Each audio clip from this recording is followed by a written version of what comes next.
Redditors with interesting hobbies. What do you do and why? I restore and operate vintage railroad equipment including steam locomotives. Shoveling 5 tons of coal a day is a real kick in the ass, but I've been crazy about steam since I was a little boy, and it's neat to get to keep these skills alive 60+ years after the technology died out. I like magnet fishing. It's taking a strong magnet and putting it in canals, lakes or any water bodies and pulling metallic objects out. People find all kinds of cool stuff like guns, old coins, metal safes, swords, and it helps clean the water bodies as well.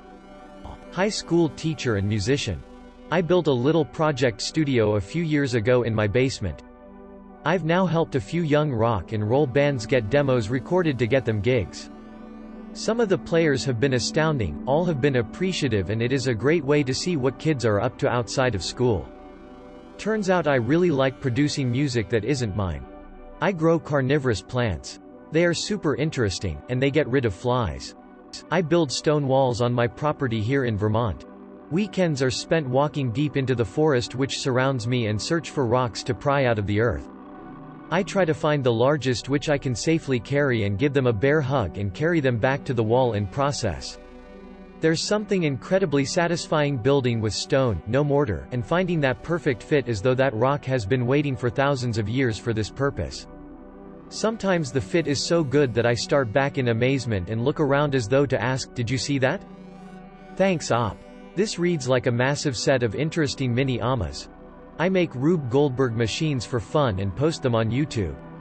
I really like the creative freedom it gives me, and they are so rewarding when they work. Edit. Here's the channel for those wondering. You're into it, I'd recommend looking into all the channels on the sidebar. They make equally great if not better content. I make books from scratch. I make my own covers, cut all the papers for the inside pages, and sew them together by hand. Archaeological geophysics to find Roman roads. I managed to find a previously unknown Roman small town. Chemistry. I have a full-on laboratory in my basement. I'm not talking about a science kit, I have over $30,000 invested in it. I used to run an online chemical store from my home. No, I don't make drugs. I build log furniture as a hobby. Feels really nice to take deadfall and turn it into something that can be enjoyed. With my limited physical ability, I think my sunflower garden with a 9 feet 9 inches tall plant is interesting. I'm a fire juggler and I'm learning to throw knives. At my college, we have to take what is known as wellness classes. Basically you can do anything from talking about your feelings to learning underwater basket weaving and parkour. My roommates asked me if I wanted to take the juggling course, and now after a few years of practice all 3 of us can juggle fire. I blacksmith as a hobby. 'Cause I'd like to make it my profession. I guess mine is a little tame comparatively, but I make ice creams, sorbets, and gelatos from scratch, including inventing my own recipes. I make a different flavor every week, and have done about 100 by now. It wins me many, many friends at the office. I carve wood specificity for the slivers left over after carving. I dye the slivers and make them into flowers. I also dye and paint, acrylic, watercolor, anything really, paper to make flowers. I really like making flowers in unusual ways. Apnea training and freediving. Just learning about the body's cardiopulmonary system and how you can make it adapt to surviving 5 to 7 minutes underwater has been amazing. And there's nothing quite as peaceful as being underwater and feeling no urgency to move quickly or return to the surface. The ocean animals are also a lot more relaxed when you have that calmness and aren't exhaling bubbles like a scuba diver. One of my favorite hobbies is writing letters. I have pen pals all over the world, and I love reading their stories and learning about their cultures while also sharing my own.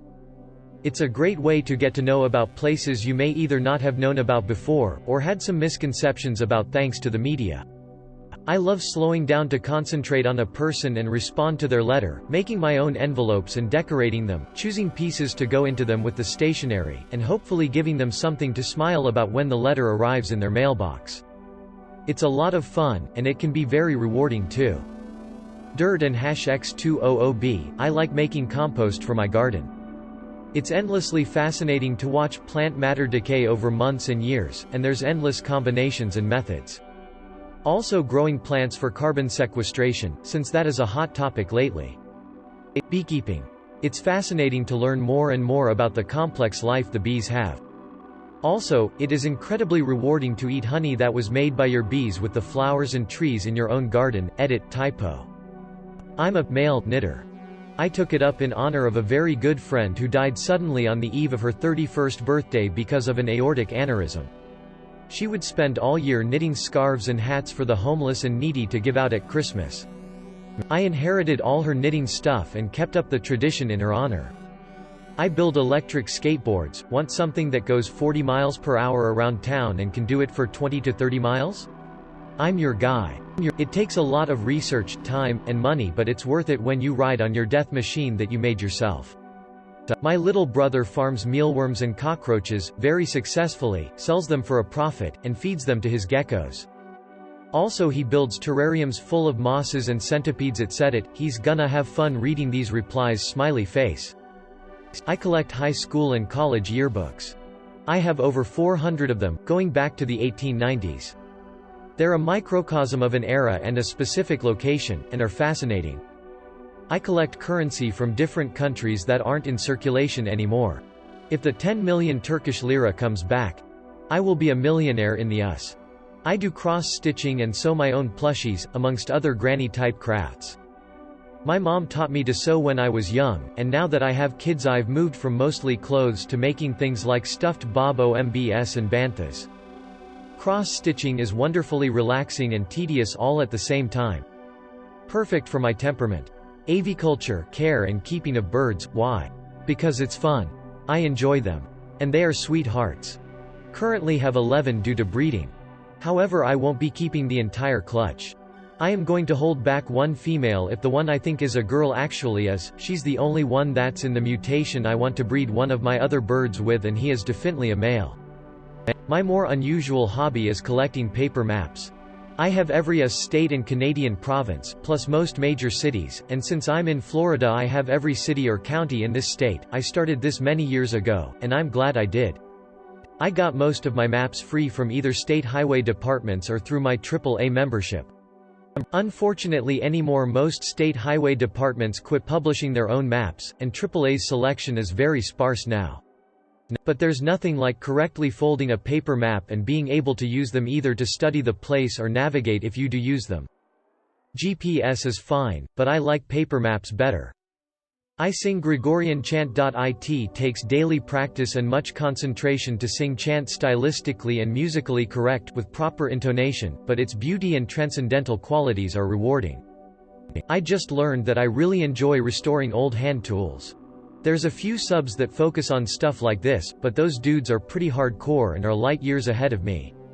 I just started. Restored a double-bit axe, but I didn't seat it on the handle correctly. Skeptical smiley face. I've got a few hand planes and a draw knife next on the list. Gotta finish up that axe, though. Astronomy and astrophotography. Started because I wanted to take cool pictures of stuff in space. But taking good photos of deep space objects takes hours, so I bought some stargazing binoculars to pass the time while my setup took pictures. Then I started learning about the constellations and the history behind the naming and the stories and stuff. Got hooked to astronomy more than the photography. It's a great hobby, but it's tough since the equipment can be pricey and you have to do it at night. Also, my favorite objects are in the winter, so I usually end up doing super cold nights out in the high desert for best viewing. Frigid here just thinking about it. Makes it hard to go out more than 3 times a year. But when I go, it's usually for a couple days camping trip with viewing photography every night. Now I miss living in Southern California. Joshua Tree was my favorite. I collect, restore 80s and 90s electronics. Started with retro gaming gear, moved into 2-channel stereo gear, then portable CD players, and now I'm on a ThinkPad binge. I like to collect rocks that are shaped like hearts. It's hard to find them, but since I found the perfect heart-shaped rock on a hike with my husband, then boyfriend, I've loved to search for them ever since. I have a really bizarre hobby that I hide from a lot of people, so I made a throwaway to share it with y'all. I like to help cam models with career development.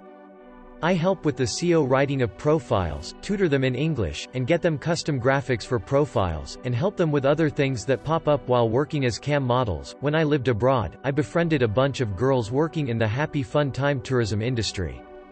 They would show me around the city and buy me all sorts of food. In return, I started tutoring them in English. Once I moved back to the States, I got a TEFL certification and wanted to teach English abroad. But that didn't work out. Fast forward a few years, some of my friends started getting involved with cam modeling. One of the new girls came from a poorer village and didn't know much English, so I agreed to tutor her as a favor to my friend. Word of mouth spread, and more models reached out. I kept doing it because I enjoyed it. After a few changes in the industry and getting to know what the models wanted help with, I started helping out with things like SEO writing, pricing, and other random business-related things that are difficult without a strong grasp of English or a bank account in the US. Edit. Whoa, thank you for the gold.